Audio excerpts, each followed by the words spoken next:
এজন গ্ৰাহকে দোকানীক সুধিলে, দাদা কল আৰু আপেলৰ দাম কিমান? কল 20 টকা আষি আৰু আপেল 100 টকা কিলো। সেই সময়তে এগৰাকী দুখীয়া মহিলাই দোকানলৈ আহিল আৰু ক'লে যে মোক 1 কিলো আপেল আৰু 1 আষি কল লাগিছিল, কিমান দাম হ'ব বাৰু? দোকানীজনে ক'লে, কল 5 টকা আষি আৰু আপেলৰ 20 টকা কিলো। মহিলাগৰাকীয়ে ক'লে যে সোনকালে দিয়ক।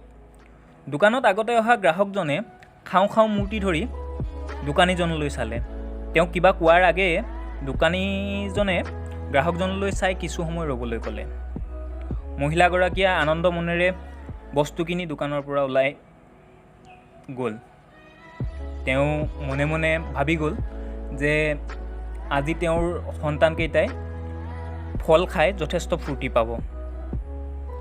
মহিলাগৰাকী যোৱাৰ পাছতেই দোকানীজনে প্ৰথমে অহা গ্ৰাহকজনলৈ চাই ক'লে, দাদা ঈশ্বৰ সাক্ষী আছে, মই আপোনাক কোনো প্ৰতাৰণা কৰিব বিচৰা নাই।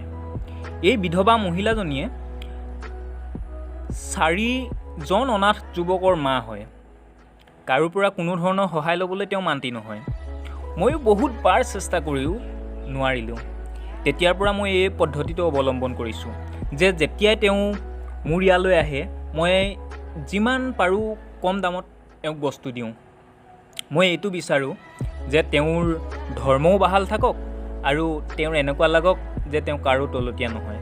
মই এনেদৰে ভগৱানৰ ভক্তক পূজা কৰিছোঁ, প্লিজ বেয়া নাপাব।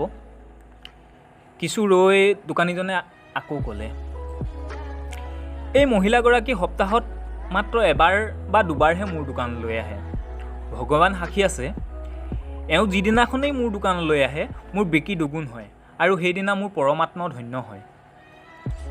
গ্ৰাহকজনৰ চকুত চকু পানী ওলাই গ'ল আৰু কোনো আপত্তি নকৰি তেওঁ বস্তুখিনি কিনি আনন্দ মনেৰে ঘৰমুৱা হ'ল।